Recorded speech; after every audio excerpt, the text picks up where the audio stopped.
December 13, 1944, commander of Allied forces Dwight Eisenhower, nearly a decade before his elected president, issued a press release acknowledging the unidentified objects are interacting with enemy planes called Foo Fighters.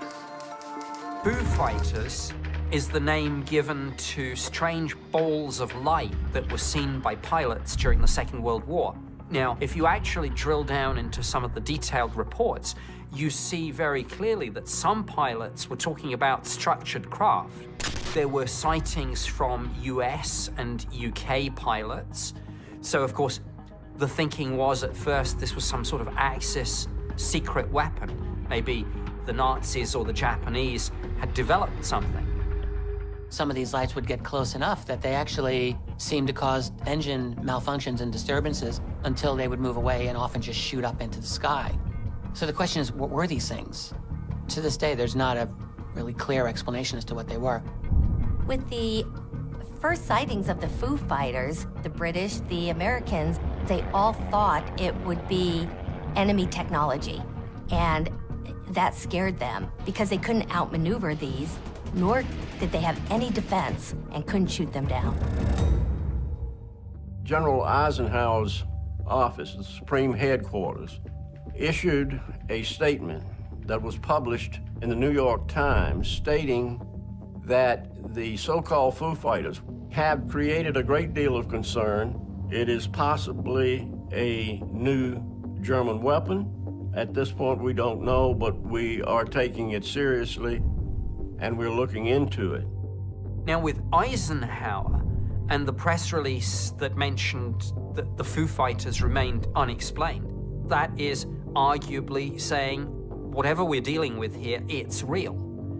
Now, of course, unexplained doesn't automatically mean it must be extraterrestrial, but nonetheless, it's a fascinating admission.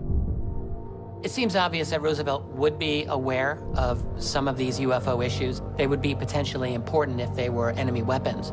The question is, what did he think about it? Investigator believes the president's thinking is made clear in yet another astonishing memo never been made for seen on national television that he wrote just 2 days before the Battle of LA. It speaks about atomic secrets learned from the study of celestial devices and material and possession of the army, maybe toward the great significance of the development of super weapon of war. The phrase that Roosevelt used in that memo where he describes the necessity or the value in creating a super weapon of war. Of course, we were developing the atomic bomb at that very time. When we're talking about material possession by the Army, we're talking about possession of non-human technology. The president of the Roosevelt kept the truth about the UFO encounter from the American people in name of national security. Researchers say yes and point to perhaps to the most important evidence he had uncovered, a classified written by Roosevelt in 1944.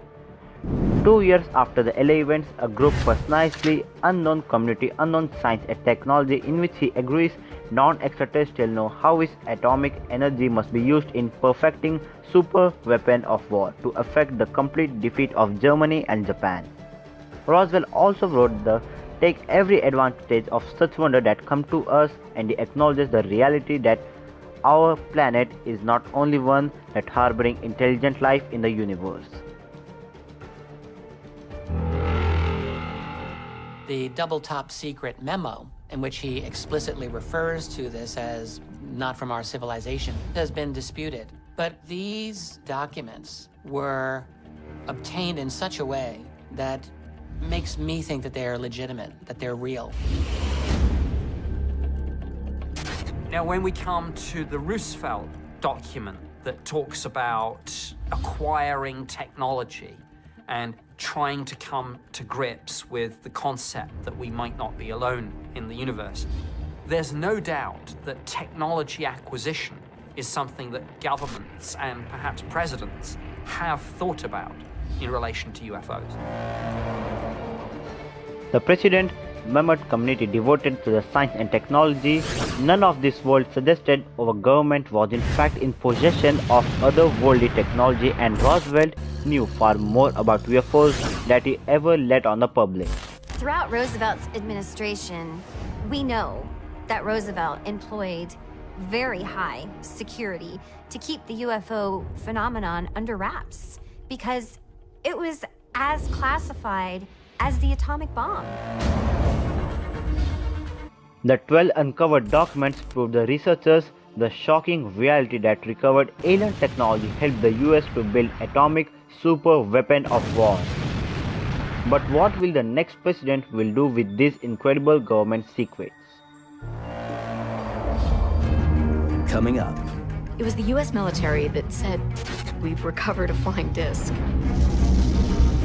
The evidence is in the form of some leaked documents called the MJ-12 documents.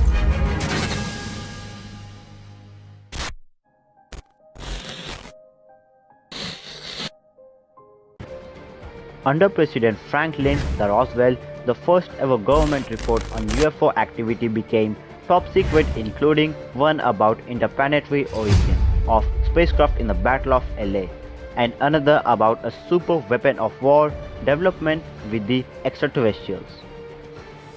When FDR died on April 1945, secrets were passed to Vice President Harry Truman, who assumes the presidency, and just 4 months later, Truman orders of dropping atomic bombs on Japan. A new super weapon of war, unworthy power that document revealed not of this world. The modern UFO phenomenon really began during and in the few years immediately after the Second World War. Why, if there are extraterrestrial intelligences out there, did they suddenly show up during and just after the war? Firstly, we developed and used, in anger, nuclear weapons. And that would be very visible from space. So actually, if nothing else, it's an attention getter. I think it's definitely likely that mastering nuclear technology is a milestone that would very likely get the attention of any observing intelligence that has the ability to watch us. I mean, a nuclear explosion is a kind of mimicking of the sun, particularly nuclear fusion, and that's an important threshold. So there definitely seems to be a connection there. And I think the explosions in Japan in 1945 could be said to have initiated this new level of interest.